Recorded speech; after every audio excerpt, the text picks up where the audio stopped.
no. Come on, where is it? Dave, it's your Idaho Central app here. Any chance you're missing a debit card? Let's get that taken care of for you. With ICCU's card control, you can turn any card off with the tap of your finger. You've got it. And back on again. Out, out, out, out. The closest Idaho Central Credit Union branch is in your pocket. Ooh, the gym. My old stomping grounds. Hank Patterson, Fly Fishing Guide. Riley Smith, tight end. Yeah, I appreciate that. Hey, you wouldn't happen to be the kicker? No, tight end. Again, thank you. I'm looking for a kicker for Lithia Ford's fall kickoff sale. But you're not the kicker. No. Yeah. Nah, the kicker's probably taller and in a lot better shape. So, okay. What position do you play? Tight end. Squats. Yeah. Try it sometime. RowPaint.com, the official paint and coatings company of Boise State Athletics, is going all in this season with an all-star lineup. First up, he led the Broncos to 3 conference championships and 10 20-win seasons. It's Coach Leon Rice. Next, he's the founder and CEO of RowPaint.com. He played a little basketball in high school on the driveway with his mom. It's Andy Rowe.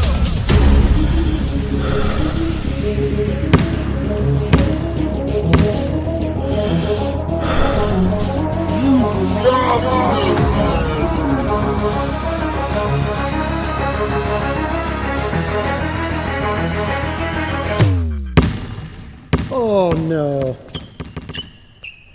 Want to just paint my house? Now that I can do. When I want Boise State to win, I trust Coach Rice to lead the Broncos to victory. And when I want the best painting and garage floor coating, I trust RowPaint.com to get that job done right.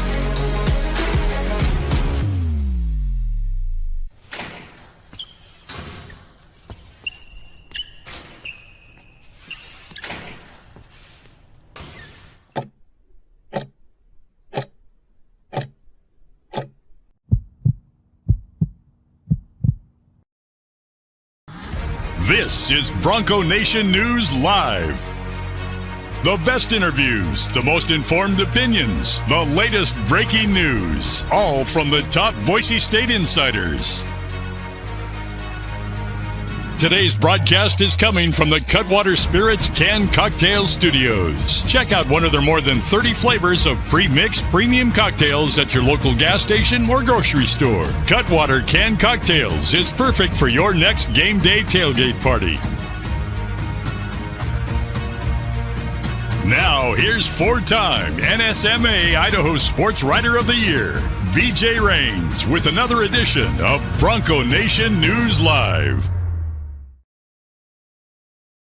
Hey, how we doing, Boise State fans? A happy Wednesday to you, a snow day for a lot of folks today. So hopefully you're driving safe and being careful out there. And if your kids are home from school, as the Rains boys are today, good luck to you. So, Johnny, it was a lot more fun, Johnny, getting that notification when you were a student that you had a snow day than you are with a parent with kids. Now knowing that you have to watch them at home all day, but this snow just keeps on coming, man. It's been a crazy month here. Yeah, it was tough getting in. I-84, be careful. Slow traffic this morning coming through, but smooth sailing otherwise. And people in Idaho, cool thing about Boise is most folks are pretty savvy when it comes to driving in the snow, at least compared to places where I've lived where no one knows how to drive in the snow and it's a major disaster. At least you can still get around in this area, so that's cool. I was able to get to work. There are no snow days at KTIK. BJ Rains, right, JP?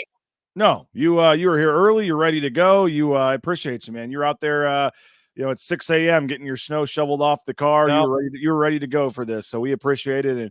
And boy, do we have a lot to discuss. John Mallory, last night, Boise State falls 68-64 at Extra Mile Arena to UNLV. We've got the lack of a bench. We've got some missed free throws. We've got Max Rice's struggles. We've got the lack of an interior post-game. Omar Stanley, 3 of 10 for the second game in a row. When he starts getting double-teamed, teams are having some answers for him now. There's 5 or 6 things on my list here that we can discuss. I do have a clip from Leon Rice talking about the bench that I want to play at some point.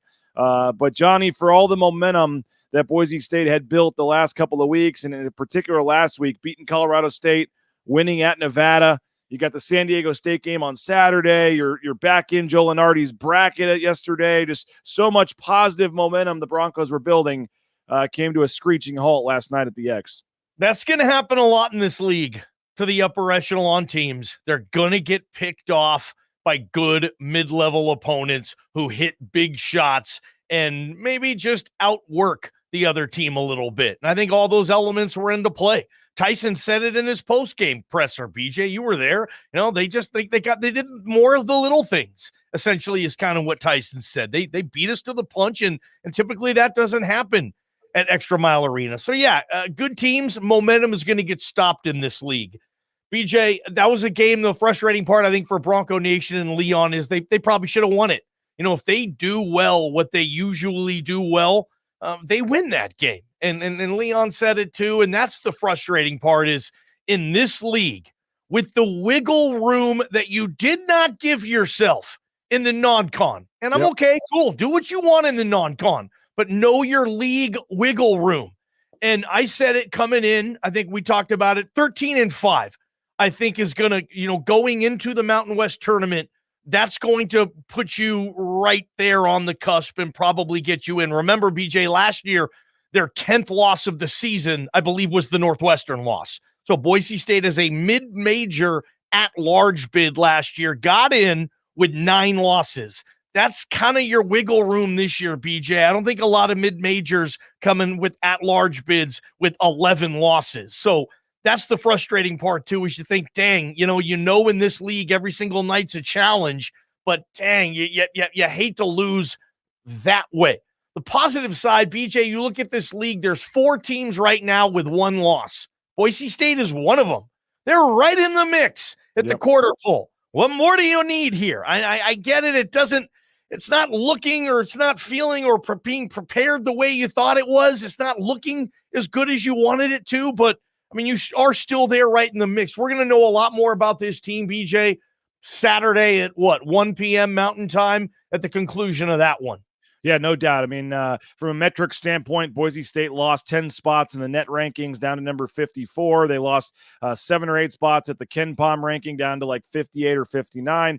But if you look at the quad system, they're 6-4 in the first 2 quadrants. I think they still are like top 15 in the country in terms of quad 1 wins and quad 2 wins. And so they've still got some nice wins. But for now, Johnny, they have that quote-unquote dreaded bad loss, but UNLV is up to number 83 in the net ranking. So all UNLV has to do is go from 83 to 75, which is certainly possible, and that becomes a quad 2 loss. So when it's all said and done, this may not be some terrible loss, but when you're trying to, as you said, only give yourself 13-5 as kind of the worst-case scenario in the league, and you're trying to, win all these home games and know that, I hate to say it, but you saw last night what Nevada did, or what New Mexico did to Utah State. We saw what New Mexico did to San Diego State. Like, you ain't winning at the Pit. You probably ain't winning at Viejas Arena. You still have to go to Logan. You still have to go to Fort Collins. You got some tough road trips left, and so you can't. You got one as a positive when you went to Nevada and won. But you gave it right back, 5 days later or whatever it is, losing that game last night. You essentially just gave all the momentum, all the progress, everything that you gained from the Nevada win on the road. You just gave it right back. And so now you're in a scenario where you've got to sweep, unless you're going to win one of the road games, you've got to win all the remaining home games here. And that you just put yourself in a really tough pickle. Mid-major teams don't get in with 12 losses. They don't. And Leon knows that. And especially if you're in 5th place in the Mountain West. No question, right? And I looked at the schedule this morning. You just kind of detailed some of it. And you know how you quickly go through and you schedule like, win, loss. Or what I do is like, could it be a loss? Yeah. And man, because you'll win some of those, but you're going to lose some of those games too in this league. You just are.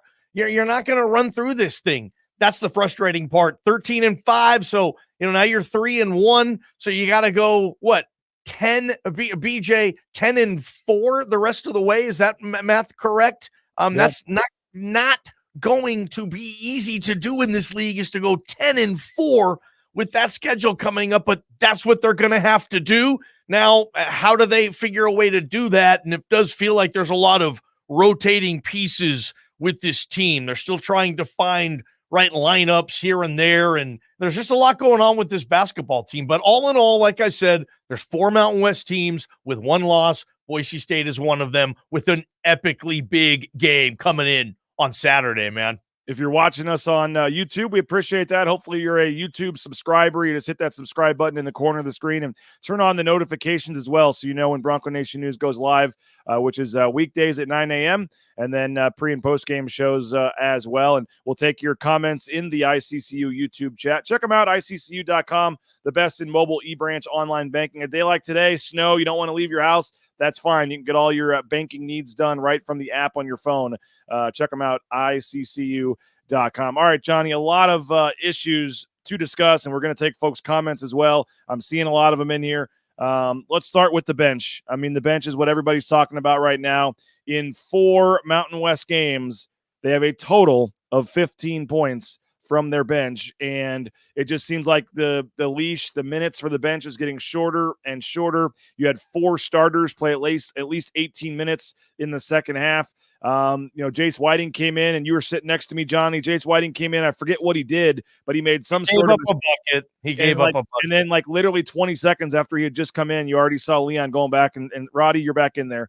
And so it just seems like the bench it's kind of the chicken or the egg. I mean, the bench is not getting much chance to prove it out there, but they need them too. And so I don't know how they produce more if they're not playing, but if they don't deserve to play, then they're not going to be out on the court. So it's just hard to figure out what's going on with the bench that was supposed to be such a strength for this team, and it's pretty much non-existent at this point. And even when the guys that come in off the bench, I said this on the post-game show last night, Johnny, but the 3 worst plus minuses last night were the bench. I mean, and every game.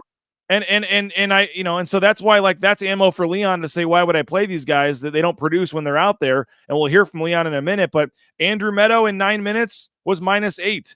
Jace Whiting in 5 minutes was -4, and Cam Martin in 11 minutes was -3. The 3 worst plus minuses, and I know plus minus in basketball is a little different than, say, hockey or something. It's not a true judgment, but when the 3 bench players were on the floor, that's when UNLV did their most damage. And so Leon's kind of in a tough spot now because everybody wants him to play the bench, but when the bench is out there, they're not really producing. So we're not seeing RJ Keene. We're not seeing Kobe Young. We're not seeing some of these guys that we thought we'd see play this year. And the ones that are, Martin, Meadow, and Whiting last night didn't really give you much. You had the 1 bucket from Cam Martin on an offensive rebound, 2 points for him. But Andrew Meadow and Jace Whiting played about 15 combined minutes, didn't even take a shot. So the bench is – Leon's in a very interesting spot here with the bench.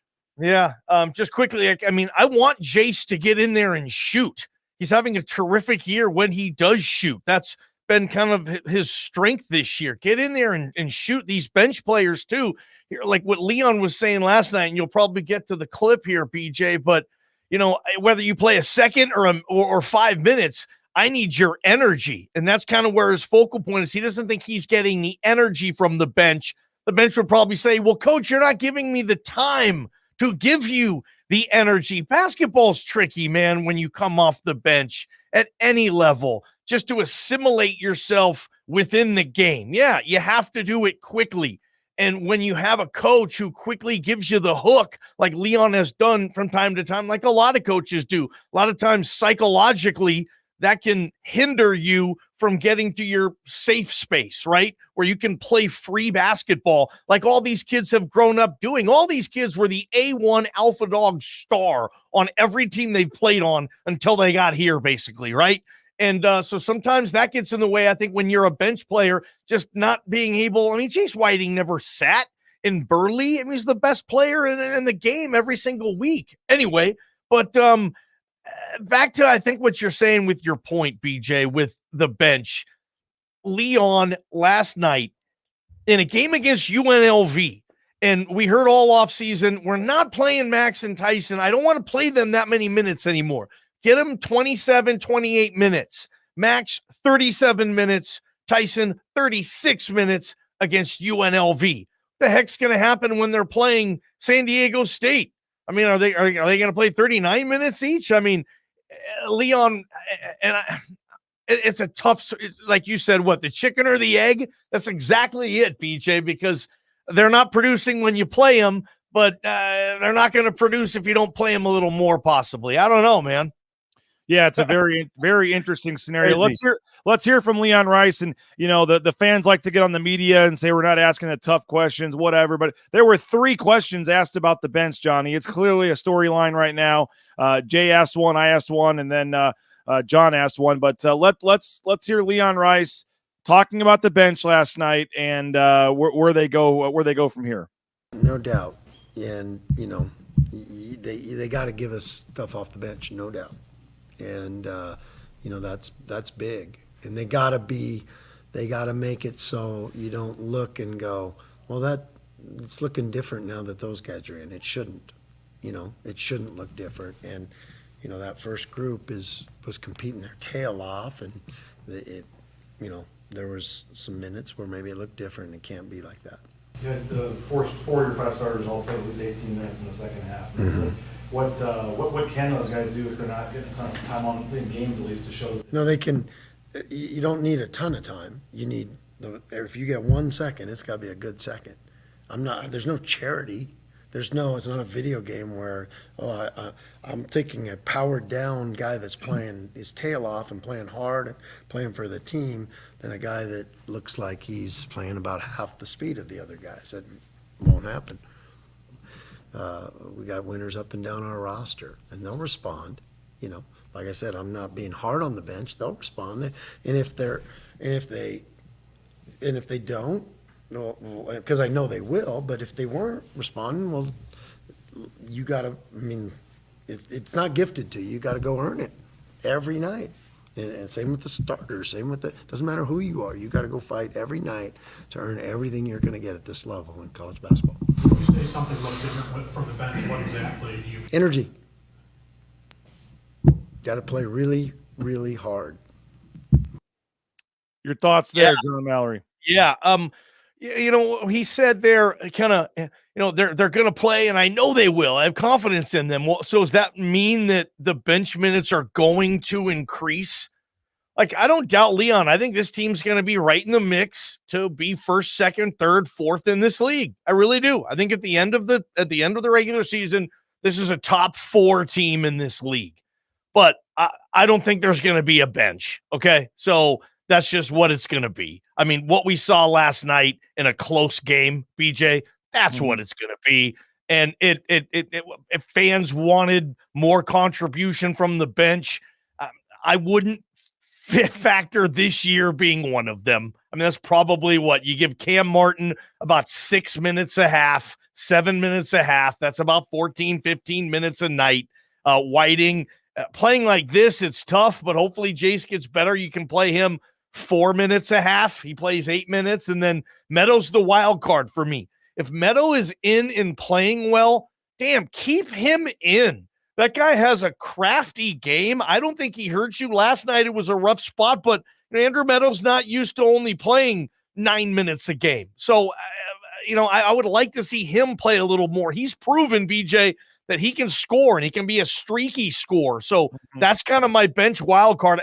Of those 3, I would like to see more Andrew Meadow to be a 22, 23 minute per game guy, as opposed to whatever he's averaging. Last night he only got 9 minutes. I'd like to see that significantly more. I think that kid can play. I want to see more out of Meadow. The other 2, Cam plays hard. I guess he's hurt.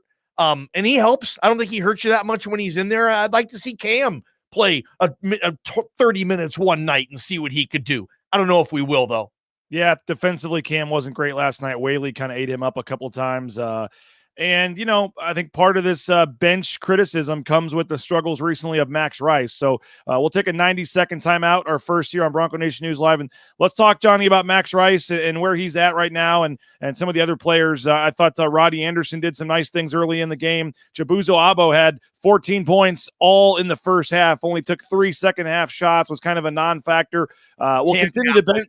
we'll continue the bench discussion, but kind of broaden that out to what some of the starters are doing right now in 90 seconds here on Bronco Nation News. All Bronco Nation News broadcasts come from the Cutwater Spirits Canned Cocktail Studios. Check out one of their more than 30 flavors of pre-mix premium cocktails at your local gas station or grocery store. Cutwater Spirits, perfect for your next game day tailgate party. Our title sponsor is rowpaint.com. For all your commercial, industrial, residential painting needs, check out rowpaint.com. Don't forget about their concrete coatings. Transform that ugly concrete slab on your back patio in your garage in just one day. Contact rowpaint.com for a free estimate today. The official paint and coatings company of Boise State Athletics, and our title sponsor at Bronco Nation News is rowpaint.com. Idaho Central Credit Union's been helping members achieve financial success for more than 80 years. There's an ICCU branch on almost every corner, but the closest is in your pocket with free eBranch mobile and online banking. See why more than 500,000 members love ICCU, and join 1 in 4 Idahoans by making the switch today at ICCU.com. Since 1984, Ridley's Family Markets has prided itself on being a hometown food and drug store that employed value members of the local community. Ridley's Family Markets has 13 locations in the state of Idaho and many more in the surrounding states. Download the new Ridley's app to your smartphone, get savings up to 40% off at the checkout line, and find a location near you at shopridleys.com. Former Bronco Matt Bauscher is once again the number 1 ranked realtor in the Treasure Valley. No home is too big or too small for Matt and his team. Let them fulfill all your real estate needs at BauscherRealEstate.com. All right, Johnny, Max Rice. We both love him. He's obviously proven he's a heck of a player. We saw what he did against San Diego State last season. You feel anytime he takes a shot, it has a chance to go in, but it has been a little struggle for him of late. And you look at what he has done in conference play. He is just 11 of 40 from the field, 27.5%. He is 7 of 24 from three-point range in conference play. That is 29.16%. For the season, he's only at 33.7% from three-point range. And last night, a lot of the criticism was, 3 of 12 from the field, and he leads your team in minutes. Again, Who else would you rather see out there is where the discussion starts for me, because I don't think there's an obvious player that should get 10 minutes over Max Rice. But Mark Moss points out, Leon said, quote, "Got to earn it every night." And then he said 3 of 12 in 38 minutes. Is that earning it? Leon's in a tough spot right now. I know Max is a heck of a player. He still does some other things, I think, to help them win. He's not the best defender on the team. There was a late bucket scored against him as well that kind of put them up 4. Where are you, I guess, with Max? I know that he's out there battling. And, again, 10 points last night. He had 4 rebounds. What else did he have? 2 assists, 2 turnovers. Did have 2 steals as well. -3 on the night. But it seems like some of the criticism from fans and stuff with the bench is, why is Max Rice getting 38 minutes when he's maybe not producing? Yeah, I mean, this is a tough one. Max, 2 turnovers in 37 minutes and 34 seconds. 2. So it's not like he's out there being some bumble turd, turning the ball over left, right. 2 turnovers in 37 minutes. So I think Leon and the staff have this level of comfort when Max is on the floor that they're willing to accept a 3 for 12. Now, I mean, maybe if you gave Meadow some more time and Meadow was heating up a little bit on an off night from Max, then it's easy to say, hey, play the hot hand. But with this team, I mean, Leon's not in a critical moment. I mean, do people really want? I mean, there's 13 minutes left in a game that you're down by 4 in. You want to throw RJ Keene in and give him a 4-minute stretch? I mean, it doesn't really work like that.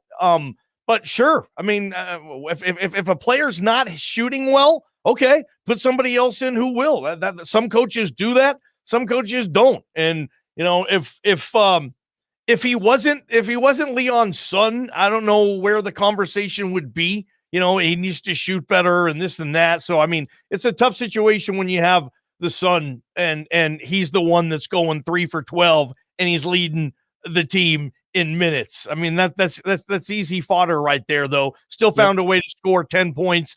A lot of those buckets, too, it's frustrating, and I get it. This is the frustration I think the fans have with Max right now.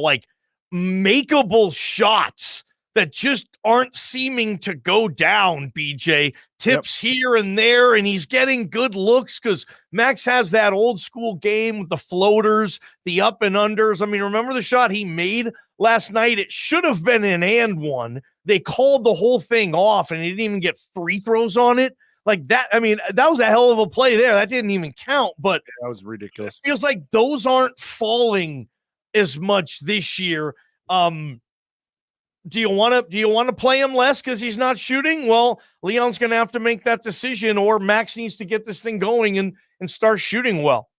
Yeah, and Buzo too, real quick. Like Buzo, man, this is new Buzo. It's not last year's Buzo where you didn't mind letting everybody else be the hero or take the big shots. You were Coolio with just playing your role. This team needs Buzo to say, "Give me the ball and get out of the way. I can get a look anytime in this league. I'm impossible to cover." Look what he did in the first half, and then he just, for whatever reason, couldn't get into the flow of the second half. Very frustrating. But yeah, Max, Buzo, there's a lot of issues that if they don't get corrected, BJ, this team will go 10-8 in the league. Yeah, you mentioned it, and I said it last night on the postgame show. It just seems like those floaters and those layups and those up and unders, like those shorter shots that he was making a lot last year, just aren't falling. He's getting open shots in the lane. He's getting to the rack a little bit. They're just not falling this year. He's just missing shots, as you said, that are makeable shots. There was at least twice where I looked at you and said, that's a shot he's got to make.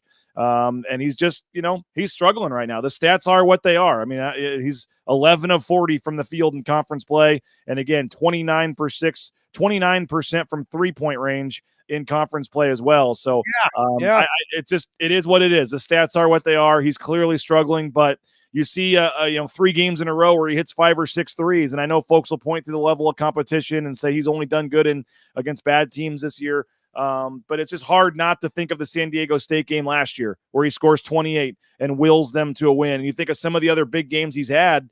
He's got it in. He's a good player. He is. Yeah, and he's got it in there. So it's just tough to. It's got to be a very, very hard conversation and decision for Leon to make because. Like you said, typically struggling players, you try something different. But I think Max has the stats on the back of the baseball card, as you would say, and has proven that he can make these kind of shots. They're just not falling now. But that's a 4-game stretch to start conference play where it just has not been working for him. And I think that he was I think he played all 20 minutes in the second half last night. And they're giving him. He's been a streaky player in the past too, BJ. Max has peaks and valleys, and hopefully. There's a good situation on Saturday, and he has another Max Rice follow-up game. We always reference Max against San Diego State. Maybe Saturday's a Max against San Diego State part 2, something like that. This team needs it, and like I said again, harping on it, Buzo needs to be aggressive offensively. He's too good to just sit there in a corner and wait for the ball. Yeah, I agree with that. And final thing on Max. Yeah, I mean, I think you roll with them, you keep it rolling, but at some point here, you just have to hope he breaks out of it. And you mentioned him being a streaky shooter. Saturday would be a perfect time for him to get things rolling. But you mentioned Abo, 14 points in the first half. I asked you, like, when he was shooting free throws, like, how many points is Abo going to make for the game tonight? What do you think the live over-under would be? And he didn't score another point the rest of the game. And like you said, it's just the aggressiveness, not really trying. We saw him hit a couple shots where he was over by us in the corner there where it looked like it had no chance of even getting a shot off, and he's making it. So anytime he touches the ball, he's a threat to shoot it and score. So for him to only take 3 shots in the second half, I don't think you can say that was great defense or whatever else.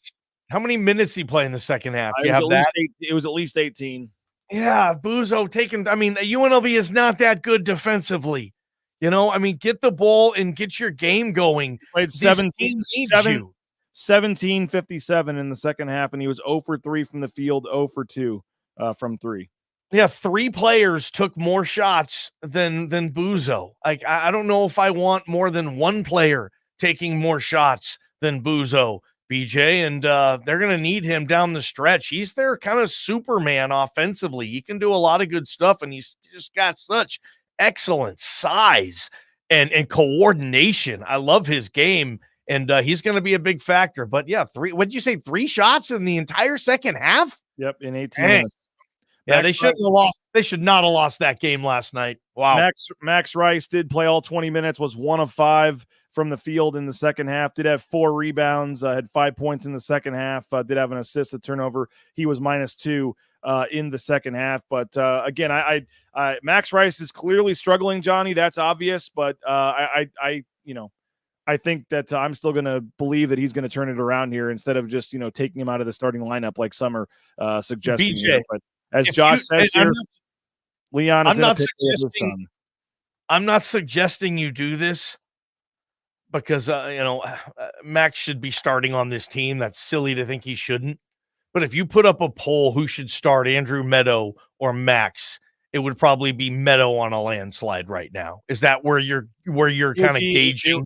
It would be 75% for Andrew Meadow. You're probably right. Yeah, and that would not benefit this team right now.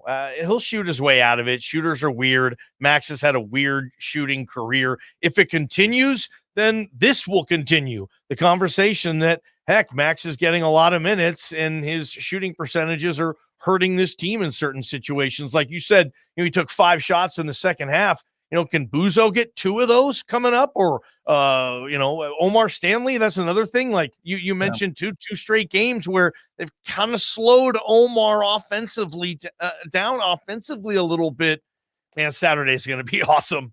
Yep. Let's take one more 90-second timeout, Johnny. I want to talk about the missed free throws. There's a couple other things to discuss, and then just this Mountain West as a whole. You got San Diego State and Nevada playing tonight, and then we'll look ahead to Saturday's game against San Diego State. Back in 90 seconds. Bronco Nation News is sponsored by Tommy Alquist and Ball Ventures Alquist, Idaho's premier commercial real estate development company.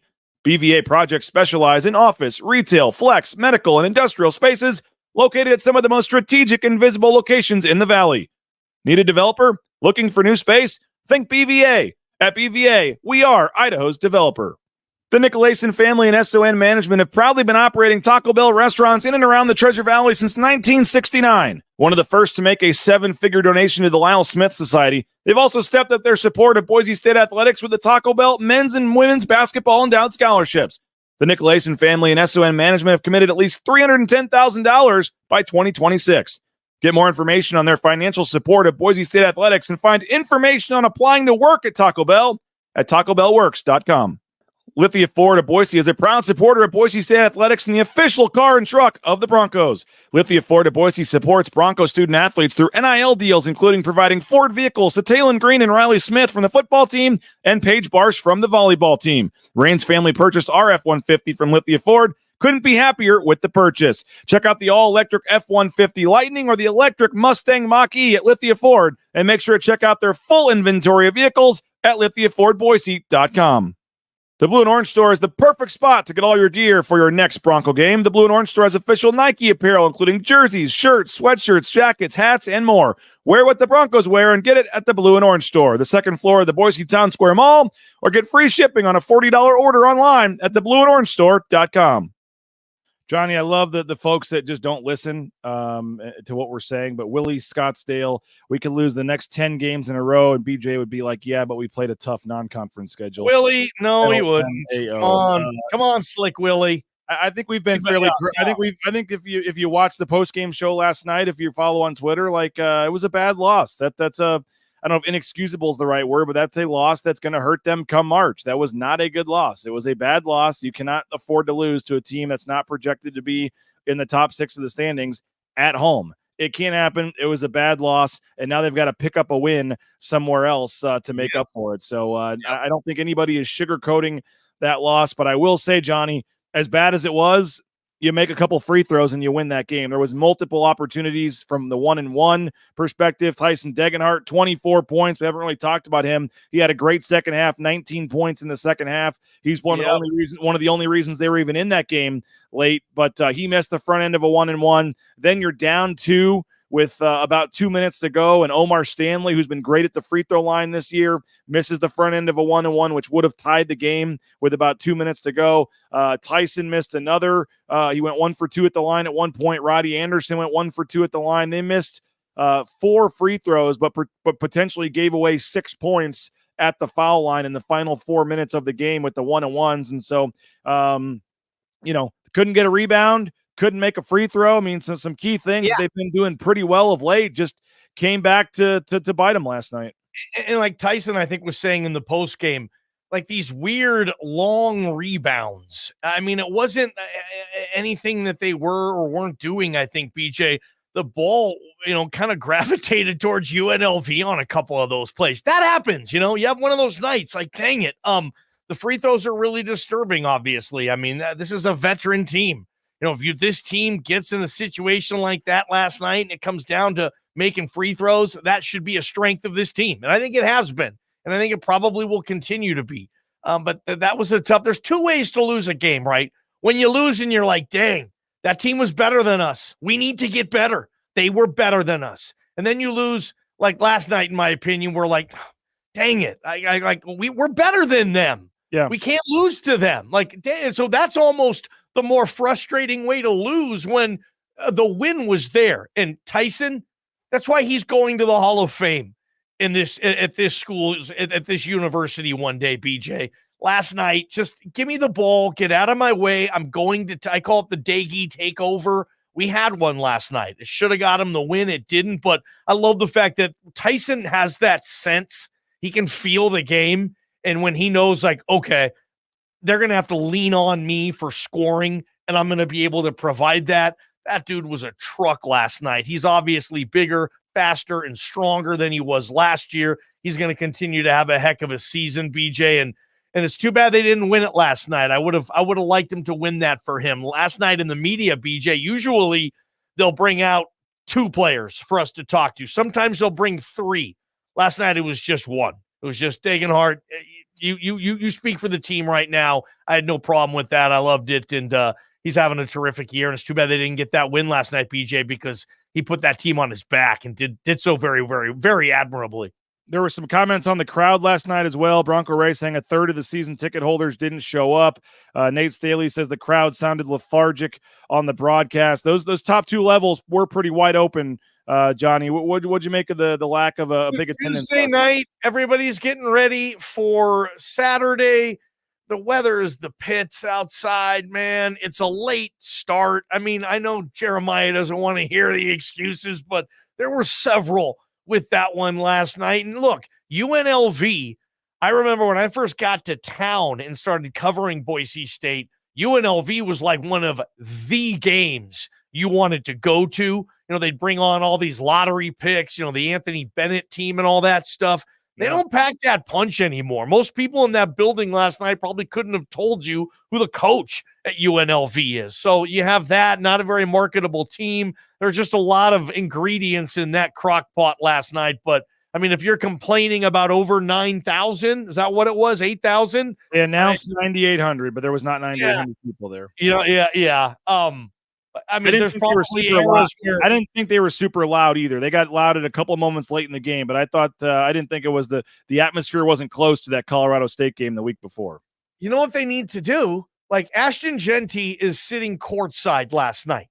Ashton Genty, Drew Simpson, Zion Washington, in the company of JL Skinner, who was back in town for this game. And JL, they did that game with him between the timeouts. If you want to fire up the crowd, why don't you get the camera on Genty, have the PA guy go, Bronco Nation, we would like to welcome Heisman candidate, this and this. Give it up for Ashton Genty. That place would go crazy. Do that during a timeout or something. Let Genty get up, take a bow, wave at the crowd.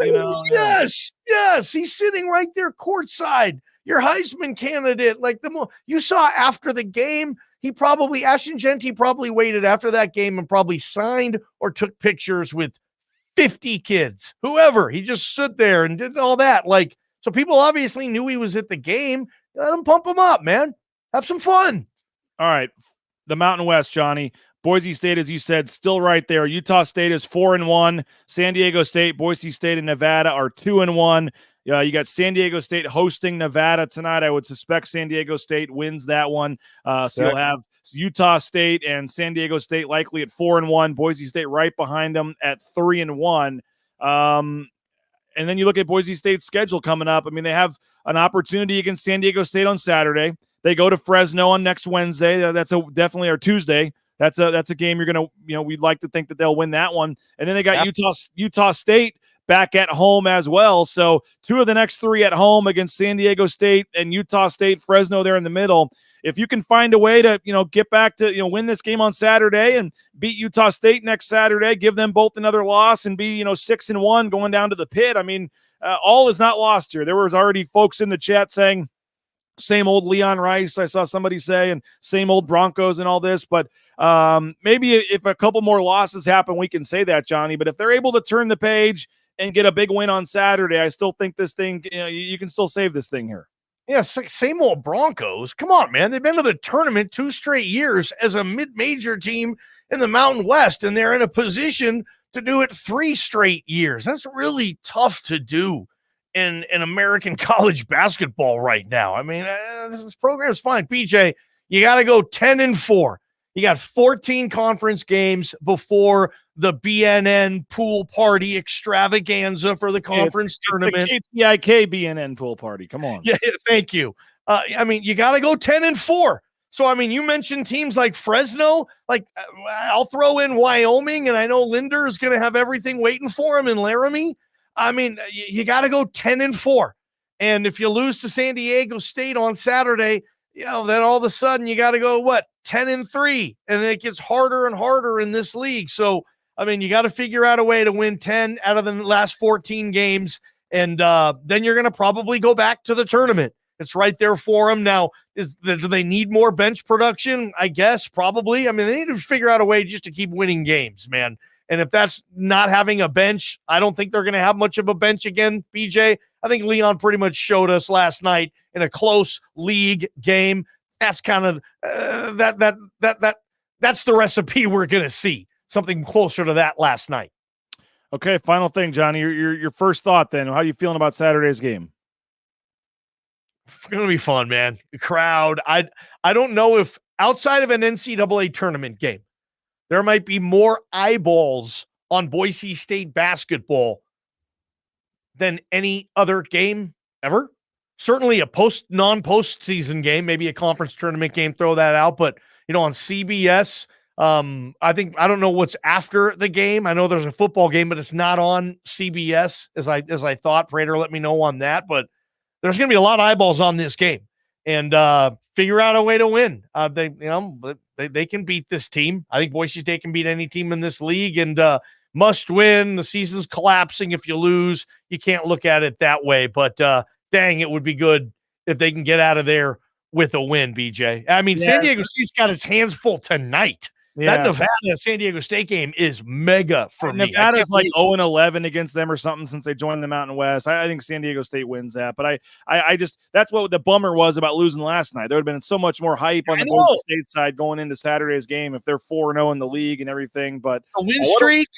What do we got coming up on Idaho Sports Talk today? Charles Leno Jr. We're catching up with ex-Boise State football players who are current NFL players. Chuck Leno, man, the career he's had, the Pro Bowls. It's such a good dude too, and very charitable, man of the year stuff. So it's going to be fun to catch up with Charles Leno Jr. today.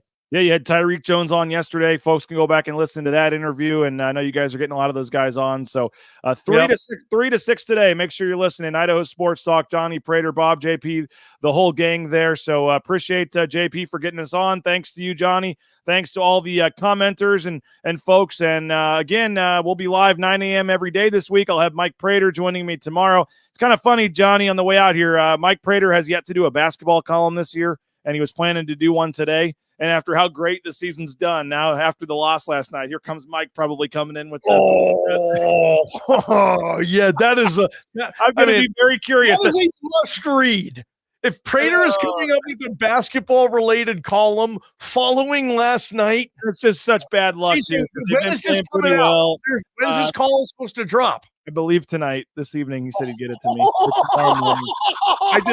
I just laugh because they've been doing so well, and he pushed off. Once Danielson talked the other night, once I got Malachi Nelson, we pushed off a couple basketball ones until now. And everybody, Leon Rice included, like the joke that Prater's negative towards basketball or whatever. And now here he comes with the basketball column right after a home loss to UNLV. So I can't wait to see what direction Mike Prater takes. And you can read that if you're a paying subscriber at BroncoNationNews.com. We'd love to have you. Make sure you're following us on all the social media channels as well. We'll talk to you with Mike at 9 a.m. tomorrow. But first, you can listen 3 to 6 to the gang at Idaho Sports Talk on KTIK. So have a great rest of your day. Stay safe. Stay warm out there with the snow. And we'll talk to you guys later. Bronco Nation News Live, BroncoNationNews.com.